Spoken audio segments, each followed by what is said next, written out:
perempuan tu macam pengemis macam Aku senyum dia tak nak senyum. Bukan ke akhlak Rasulullah suruh kita senyum dekat orang?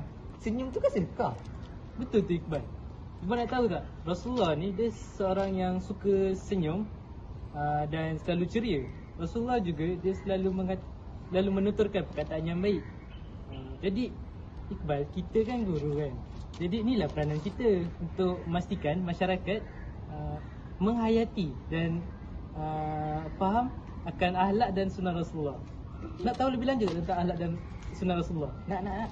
Okay, jom ikut aku. Jom.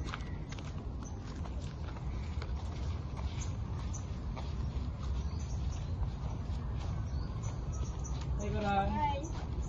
Aku ada bawa kawan ni. Dia nak join kita punya perbincangan hari ni. Boleh tak? Boleh. Okay.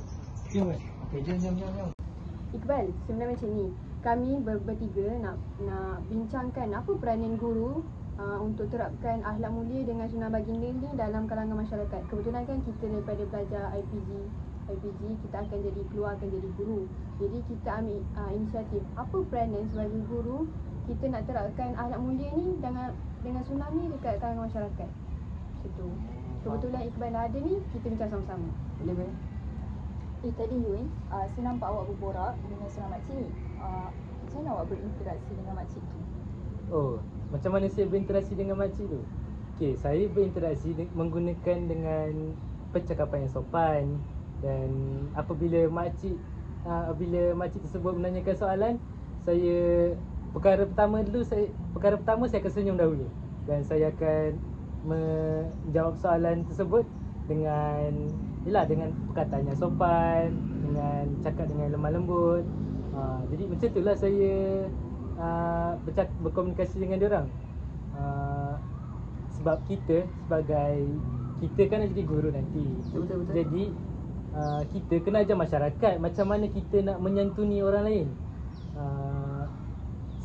Kerana menyantuni orang yang, terutamanya orang yang lebih tua daripada kita, merupakan perkara yang dititik beratkan sekarang, terutamanya pada anak muda. Lepas tu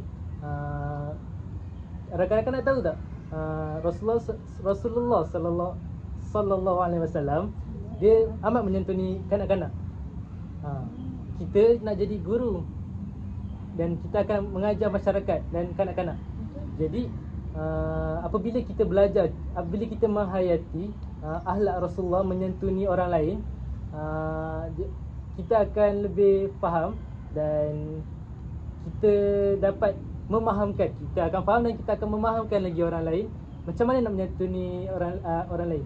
Okey, ada satu hadis riwayat Bukhari Muslim ni dari Abu Qatadah yang bermaksud satu hari ni Nabi Muhammad baginda sedang mendukung Umamah binti Zainab binti Rasulullah sallallahu alaihi wasallam yang merupakan anak kepada Abu Al-Ash. Ketika baginda sujud, baginda meletakkannya. Apabila baginda berdiri, baginda menukungnya semula.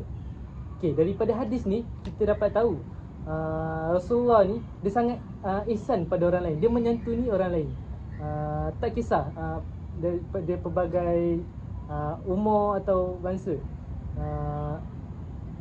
Ada satu kisah lagi bila Nabi ni dia tengah baginda memanjangkan bacaan dia dalam solat, tapi dia terdengar satu tangisan bayi dan baginda mempercepatkan solat tersebut sebab baginda tak nak menyusahkan ibu kepada bayi tersebut dengan bayi tersebut telah menangiskan. Jadi pentingnya kita menyantuni orang kat sini supaya pertama kita dapat kita mencontohi akhlak Rasulullah sallallahu alaihi wasallam. Lepas tu apabila kita menyantuni orang lain, ia merupakan tanggapan orang lain terhadap diri kita, di mana bila mereka melihat kita menyantuni orang lain, nanti mereka akan kata, bagus budak ni, budak ni mesti dapat didikan yang baik daripada ibu bapa. Jadi secara tak langsung peranan guru kat sini mendidik masyarakat daripada pelbagai peringkat, terutamanya daripada peringkat awal lah, kanak-kanak, mengajar mereka cara menyantuni orang lain. itu apa yang saya praktikkan pada bila saya berkomunikasi dengan makcik tadi. Saya menyantuni mereka dengan perkara pertama saya buat, saya senyum. Sebelum saya senyum tadi, saya salam, saya beri salam dulu dan saya senyum.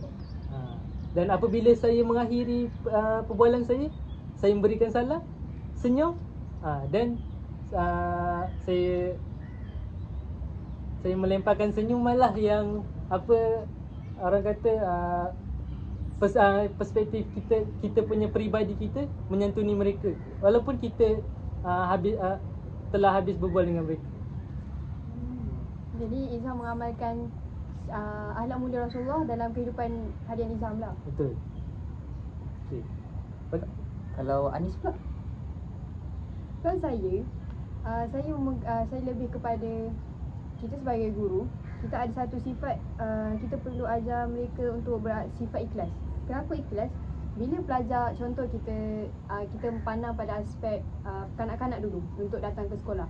Kita ajar kanak-kanak tu dalam keadaan kita ikhlas. Kita sebarkan ilmu tu dalam keadaan ikhlas. Jadi pelajar tu akan menerima ilmu dengan mudah. Jadi hari kemudiannya mereka datang ke sekolah dengan semangat. Jadi hari demi hari tu ilmu mereka tambah tu ikhlas. Tak ada yang mereka datang dalam keadaan terpaksa. Contoh kadang-kadang zaman sekarang kan sensasi pasal guru, ada yang kasar dengan pelajar. Jadi kita sebagai guru, salah satunya kita kena ikhlas sebarkan ilmu supaya tak adalah timbul pelajar ni macam malas lah nak timbul ilmu, malas lah nak belajar. Jadi kat situ kita dah terapkan satu akhlak mulia Rasulullah. Yang kedua, daripada aspek ibu apa pula, kita kalau dah macam mana, ibu apa dah didik kita daripada kecil sampai ke besar. Walaupun kita kata kita dah kahwin, tapi kita masih lagi berada dalam bawah jagaan ibu apa walaupun kita dah ada suami ataupun isteri. Jadi apa-apa jagaan ibu apa-apa yang ibu apa buat, kita kena ikhlas. Walaupun kadang-kadang tu macam sakitnya hati apa ibu apa buat kat kita. Kita sendiri mesti ada rasa sakit hati dengan ibu apa. Ibu apa buat kadang-kadang sakit hati dengan anak-anak. Jadi kita ambil perkara baik apa yang kita boleh belajar daripada akhlak mulia Rasulullah, kita ikhlas sebab ibu dah jaga kita daripada kecil sampai ke besar. Itu apa yang saya rasa perkara penting jugalah untuk para guru pendidik untuk ajar kepada masyarakat. So, saya setuju dengan Anis. Bagaimana pula dengan Iqbal? Ahli baru kita macam mana? Okey. Kalau saya pula, saya ni seorang yang saya boleh kata saya selalu mengamalkan sifat jujur. Sebab saya mak saya selalu menerapkan dalam diri saya supaya ikut sifat Rasulullah, iaitu sifat asidik, sifat bermaksud jujur. Jadi Rasulullah ni dia dah dididik daripada kecil dengan sifat jujur. Jadi orang dulu pun walaupun apa-apa keadaan sekalipun, Rasulullah SAW akan berkata jujur. Jadi saya sentiasa mengamalkan sikap ini dengan rakan-rakan, ibu bapa dan sebagainya. Okey, saya bagi contoh ya. Kalau dengan kawan contohnya, kawan saya mengajak saya untuk saya pergi bermain atau mana-mana. Okey, jikalau saya tidak boleh, saya bercakap jujur. Maaf, saya tak boleh datang, saya ada hal lain. Ataupun saya cuba untuk bercakap benar lah. Saya tidak cuba untuk menipu mereka. Jadi supaya ini tak boleh lah, ini tak buatkan diorang merasa macam Iqbal ni kuat menipu lah. So saya tak nak macam tu. Okey, saya bagi contoh lain daripada perspektif lain. Contoh daripada perspektif bapa. Sebagai contoh, saya kan budak-budak kan. Jadi sebab tu saya budak-budak lah, saya pernah lah juga merosakkan barang-barang yang daripada ibu bapa saya belikan ataupun barang-barang kepunyaan ibu bapa saya.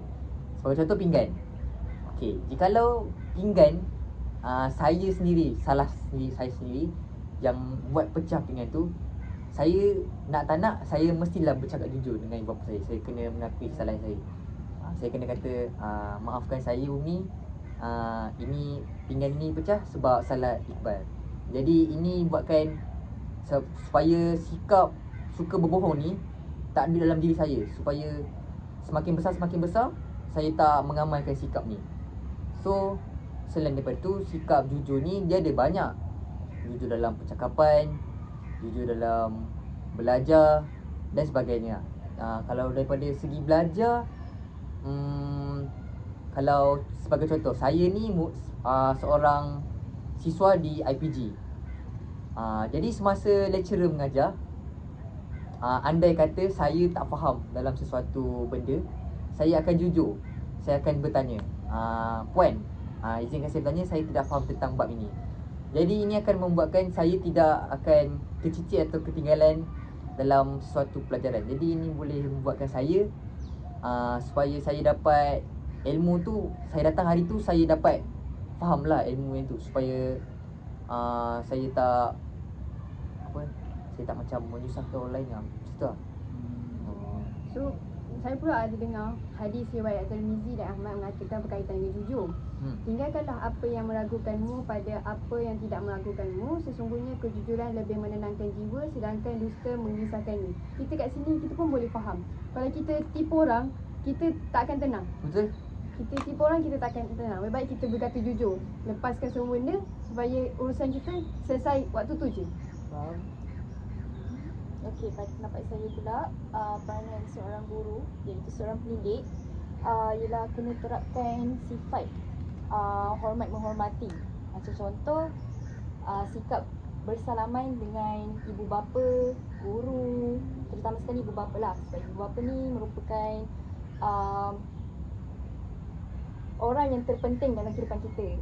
Jadi, macam mana kita nak tunjukkan cara bersalaman dengan ibu bapa ni? Macam contoh, sebelum bergerak ke sekolah, kita salam ibu bapa kita dulu. Kita cium tangan mereka, kita minta restu daripada mereka. Sebab restu mereka ni ialah keberkatan kita dalam menuntut ilmu. Di samping itu juga, bila dekat sekolah, selalu time kita dekat sekolah, time nak balik, kita mesti akan salam cikgu kan. Sebab kita nak minta keberkatan ilmu pula. Kalau ibu bapa, keberkatan restu. Kalau guru, keberkatan ilmu pula. Dan juga ada dalam satu hadis, riwayat Ahmad berkata, tidaklah ada dua orang Muslim itu apabila bertemu lalu bersalaman, melainkan akan diampunkan dosa keduanya sebelum mereka berpisah. Dan dalam pada masa yang sama juga, bersalaman ni juga boleh mengampunkan dosa kita dengan orang tu. Korang bersetuju tak? Setuju? Saya setuju. Tapi kan, zaman sekarang ni kan ramai sangat apa orang kata idola, kita nak idolakan. Tapi kenapa dalam ramai-ramai makhluk Allah cipta, kenapa Rasulullah juga kita kena jadikan dia contoh ataupun teladan? Apa pendapat Iqbal? Kenapa? Kalau Iqbal rasa daripada ayat mudah, kenapa Rasulullah? Bagi pendapat saya lah, Rasulullah ni dia macam sebagai seorang role model. Kita kena jadikan sebagai, kita kan semua kan Muslim kan, jadi kita kena jadikan Rasulullah SAW ni sebagai role model kita, sebagai orang yang kita patut contohi dan patut kita ikuti. Kerana kalau kita tengok dalam Al-Quran dan As-Sunnah pun, banyak sunnah-sunnah Nabi yang membawa faedah kepada kita. Jadi Nabi ni kalau kita ikut, jadi dia akan banyak memberi kita kebaikan. Dia macam, kalau dia beri kebaikan kepada kita, itulah perkara yang bagus kepada kita. Ni pada pendapat Isam macam mana? Pada pendapat saya lah, kenapa kita kena jadikan Rasulullah sebagai role model kita.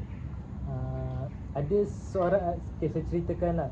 Ada seorang ni, dia jumpa Aisyah radhiyallahu anha. Dia kata, ceritakan dia macam mana akhlak Rasulullah. Aisyah pun cakap, akhlak Rasulullah ni seperti Al-Quran. Jadi dia pun tanya lagi, macam mana akhlak Rasulullah. Jadi Aisyah pun cakap, kau tak baca ke Al-Quran? Dia pun jawab, kami baca. Jadi ada pendapat yang menyatakan akhlak Rasulullah ni sama seperti Al-Quran. Apabila Rasulullah dia melakukan perkara yang disuruh dalam Al-Quran, jadi dia juga tidak melakukan perkara yang dilarang dalam Al-Quran. Apabila ada seperti yang kita tahu, Al-Quran ni merupakan wahyu yang diturunkan kepada Nabi Muhammad SAW. Jadi apa yang tercatat dalam Al-Quran tu, itu semua kalam Allah. Jadi apa yang Allah perintahkan, itu yang Nabi buat. Apa yang Allah larang, itu yang Nabi larang. Jadi nak kita jadikan cerita yang kita kena jadikan Rasulullah role model kita, betapa indahnya akhlak Rasulullah, sehingga kan orang yang bukan Islam, yang contoh orang yang tidak pernah jumpa Rasulullah, apabila mendengar kisah-kisah dia, kita boleh tersentuh hati. Kita boleh terbayang betapa indahnya akhlak dia ni yang tak ada pada orang lain. Rasulullah pernah cakap kat sahabat. Dia cakap ada satu golongan ni yang golongan yang kalau saya salah tolong betulkan. Golongan yang ni lah, dekat akhir zaman nanti ada satu golongan ni yang tinggilah darjatnya. Sahabat bertanya, siapa? Sahabat cakap mestilah sahabat kan, sebab sahabat ada dengan Rasulullah sepanjang masa. Jadi Rasulullah kata bukan. Jadi siapa lagi kan? Apabila tanya, sahabat tanya, Rasulullah pun jawab, orang yang disebut dimasukkanlah umat akhir zaman. Mana kita lah umat akhir zaman, kita tak pernah pun melihat wajah Nabi, kita tak pernah hidup sezaman dengan Nabi. Tapi apabila kita dengar cerita pasal akhlak Nabi, kita hayati akhlak dan sunnah Rasulullah, kita boleh faham, bila kita hayati tu, kita macam kita pernah hidup sezaman dengan Nabi. Yang kita tak nampak pun akhlak tu pada orang lain. Okay, contohlah kita nampak orang ni kan, dia ada nama, ada pangkat, tapi dia tak menyantuni orang lain. Dia bersedekah, dia memberi harta dia pada orang lain kan. Dia kongsi harta dia. Tapi pada masa yang sama, ada satu sikap yang dia tak menyantuni orang lain, ataupun dia menunjuk-nunjuk cara dia bersedekah. Tapi kalau akhlak baginda, menunjuk tu satu perkara yang tak dilarang sama sekali. Jadi nampak Rasulullah dia buat apa yang dalam Al-Quran suruh, dan tinggalkan apa yang dalam Al-Quran larang. Rasulullah ni juga dikatakan akhlak seperti Al-Quran. Rasulullah ni dalam Al-Quran ada menyatakan, maaf saya tidak ingat ayat tersebut, tapi dia menyatakan Al-Quran ni sebagai panduan hidup kita, tunjuk jalan kita sampai inilah kita punya panduan. Samalah seperti Rasulullah diturunkan, Rasulullah ni memimpin umat Islam ke jalan yang lurus. Itu dapat dikaitkan dengan akhlak sama dengan Al-Quran tadi. Itu pendapat saya. Bagus juga, nasib baik kau banyak baca pasal kisah-kisah Nabi. Dalam Al-Quran pun ada nyatakan dalam surah Al-Ahzab ayat 21, laqad kana lakum fi rasulillahi uswatun hasanah liman kana yarjullaha wal yawmil akhir wa dzakarallaha katsiran. Maksudnya Allah dah turunkan Rasulullah ni sebagai kedua hasanah, sebagai panduan kita. Dan Rasulullah ni sebagai untuk jadikan Rasulullah ni sebagai panduan adalah orang yang sentiasa mengingati Allah, orang yang sentiasa mengingati hari kiamat, dan orang yang beriman kepada Allah. Jadi dengan adanya Rasulullah tu, mereka jadikan Rasulullah sebagai panduan. Jadi kat ayat Quran pun dah nyatakan Rasulullah ni sebagai panduan kita. Jadi kita tak bolehlah nak ikut idola-idola, tak kisahlah Malaysia ke luar negara ke, sebagai rutin harian kita. Siapa yang kata pendapat ni? Jadi dari kesimpulan perbincangan kita ni, apa yang kita dapat? Maksudnya apa peranan guru? Apa kata kunci untuk kita sebarkan dekat masyarakat untuk amalkan akhlak mulia dengan sunnah baginda? Antaranya jujur. Lagi menghormati orang lain. Betul tak bagi? Iqbal, apa yang Iqbal dapat daripada perbincangan ni selain jujur dengan menghormati orang lain? Yang saya dapat lah, dengan kita sebagai tugas guru ni, kan, Betul? kita sebagai tugas guru ni, kita ni berperanan sangat-sangat penting dalam masyarakat untuk dalam membina sebuah masyarakat yang orang kata banyak mengikut sunnah-sunnah Nabi. Jadi sebagai guru tugasnya mendidik. Jadi tugas mendidik ni kita ajar kepada kanak-kanak. Jadi kanak-kanak ni perlulah dididik sejak daripada kecil.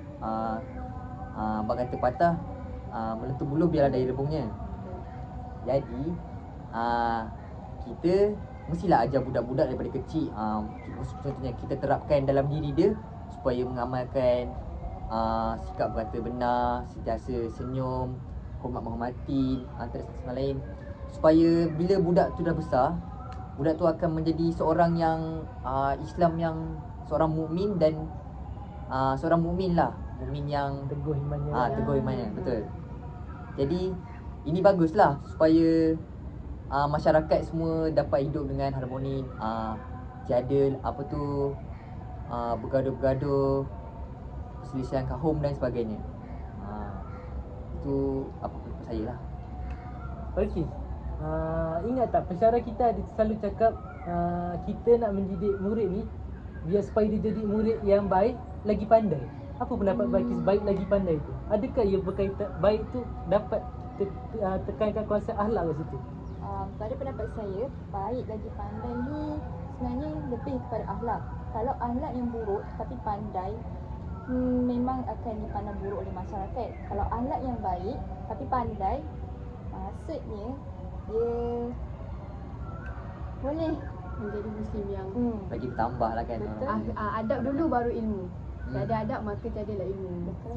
Jadi Kita boleh kisah. aspek akhlak ni sangatlah penting kan untuk Betul. kita terapkan sebab kita sebagai guru, akhlak ni mainkan peranan utama lah kan. Kalau tak ada tu memang hancurlah masa depan. Faham? Jadi Kalau pendapat Anis pula? pendapat saja berkaitan dengan akhlak. Ya. Apa yang kesimpulan kita Kesimpulan daripada kita bincang ni, kesimpulannya kita dah nak keluar nanti akan jadi guru. Jadi kita jangan pandang kita perlu pandaikan budak tu, tapi kita perlu lahirkan dia seorang, bila dia keluar tu dia dapat package, maksudnya berakhlak, beradab, berilmu, biar dia bila masa ke depan tu dia boleh kongsi pada orang lain. Betul. Maksudnya kita didik budak tu bukan daripada segi aspek pendidikan saja. Betul. Kita kena banyak aspek Ha. kita kena pandang. Itu adalah peranan penting sebagai guru. Jadi kita kembangkanlah apa peranan-peranan sunnah Rasulullah ni kepada orang lain. Tak kisah sebenarnya Pak guru ni bukan kita ajar kanak-kanak je. Boleh juga kawan sebelah kita. Boleh juga ibu bapa kita, kadang-kadang kita kongsi dekat ibu bapa, kadang-kadang dekat atuk nenek ataupun saudara masyarakat luar pun kita boleh cakap, oh ni salah satu contoh baginda macam tu. Dekat situ pun merupakan satu peranan pendidik untuk sebarkan akhlak mulia dan sunnah baginda kepada masyarakat. Betul. Selain tu sikap sunnah Nabi ni tidak terhad kepada murid-murid saja. Kita boleh pandang daripada aspek yang lebih luas. Jadi murid-murid ni dia tak hanya hormat kepada kawan-kawan saja, dia boleh juga hormat kepada guru, kepada ibu bapa, kepada masyarakat dan sebagainya. yang kita tekankan lah, Betul. hormat kepada semua orang. Itu sahaja perbincangan untuk kita hari ni rasanya. Nanti kita boleh sambung lagi berkaitan peranan lain-lain ataupun peranan kanak-kanak terhadap guru ke. Kita jumpa lagi. Sebab Boleh. nanti join tau. Jangan Boleh. lupa.